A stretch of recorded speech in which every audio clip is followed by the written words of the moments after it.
बिस्मिल्लाहिर्रहमानिर्रहीम। IQ voice के मुअज़्ज़ज़ सामीन, अस्सलामु अलैकुम।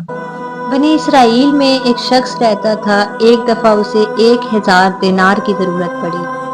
वो समंदर पार करके दूसरे इलाके में किसी साहिब हैसियत आदमी के पास पहुंचा और उससे जाकर 1000 दिनार कर्ज मांगा। साहिब माल ने कहा, मैं आपको पैसा दे सकता हूँ, लेकिन गवाह कौन है? आप गवाह लाइए। उस शख्स ने कहा, मेरे और आपके दरमियान में अल्लाह ही गवाह काफी है। तो साहिब माल ने कहा कि भाई फिर कफील और जमादार लाओ, ताकि अगर आपने अदा नहीं किया तो मैं आपके कफील से वसूल कर लूं।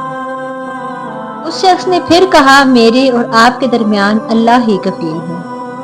साहिब माल ने कहा, यह बात तो बिल्कुल सच है, हमारे हर मामलात में अल्लाह ताला मौजूद होता है। लिहाजा उस शख्स ने एक मुद्दत मुतय्यन करके 1000 दिनार उसके हवाले कर दिए और कहा कि जब मुद्दत पूरी हो जाएगी तो आप हमारा कर्जा अदा कर दीजिएगा। उस शख्स ने बोला, ठीक है। फिर ये शख्स 1000 दिनार कर्ज लेकर समंदर पार करके अपने घर वापस पहुंच गया और उससे अपनी जरूरियात पूरी की। जब कर्ज की मुतय्यन मुद्दत पूरी हो गई तो वो शख्स कर्ज अदा करने के लिए 1000 दिनार लेकर कर्ज खवा के यहाँ पहुंचने के लिए रवाना हो गया। समंदर के पास पहुंचकर कश्तियां तलाश करने लगा, लेकिन इत्तेफाक से उस दिन कोई भी कश्ती उसे न मिली।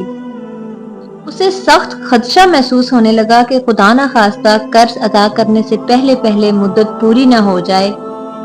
समंदर के किनारे पर मारा मारा फिरने लगा, किसी तरह कोई सवारी नहीं मिली। आखिरकार मजबूर होकर एक लकड़ी में सुराख किया और उस सुराख के अंदर 1000 दिनार और एक पर्ची रखी। पर्ची के अंदर उसने लिखा, ए समंदर, मेरा कर्ज अदा करने में तू ही हायल हो रहा है, लिहाजा मैं अपना कर्जा तेरे हवाले करता हूँ, अब तू ही जिम्मेदार है। चनाचा लकड़ी के सुराख में ये पर्ची और 1000 दिनार रखकर सुराख बंद कर दिया। उसके बाद उस लकड़ी को उस समंदर में ये कहकर बहा दिया कि ले, अब अल्लाह रब्बुल इज्जत के बाद तू समंदर ही जिम्मेदार है। और अल्लाह रब्बुल इज्जत से दुआ करने लगा, ए अल्लाह, मेरा कर्जा अदा करने में यही समंदर हायल है, मैं तुझे गवाह बनाता हूँ, तू ही गवाह है, तू ही कफील है। जब कर्ज की मुद्दत पूरी होने लगी तो वो शख्स कर्जदार के पास पहुंचने के लिए समंदर के किनारे पर पहुंचा तो उसे भी कोई सवारी नहीं मिली।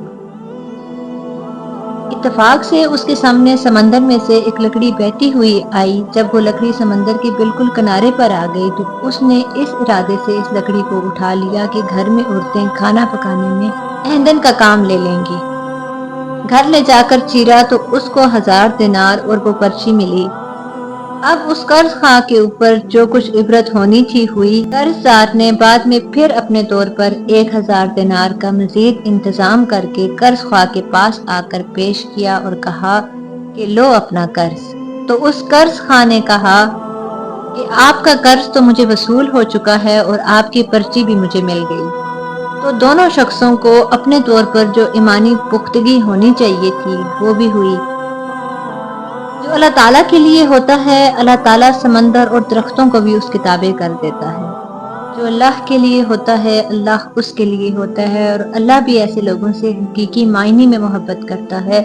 बुखारी शरीफ के अंदर इस वाक़े को 7 मुकामात पर जिक्र किया गया। अल्लाह ताला की तरफ से उसकी गैबी मदद इसलिए हुई क्योंकि वो अल्लाह ताला से बहुत मोहब्बत करता था और उसे अपने रब पर कामिल यकीन था कि मेरा अल्लाह जो मेरा गवाह है वो ज़रूर मेरी कफालत करेगा। इस खूबसूरत वाक़े के साथ ही मुझे इजाज़त दीजिए। आइंदा फिर हाजिर होंगी एक खूबसूरत वाक़े के साथ। देखते रहिए IQ वॉइस 59। अल्लाह आपका हामी और नासिर हो। अल्लाह हाफिज़।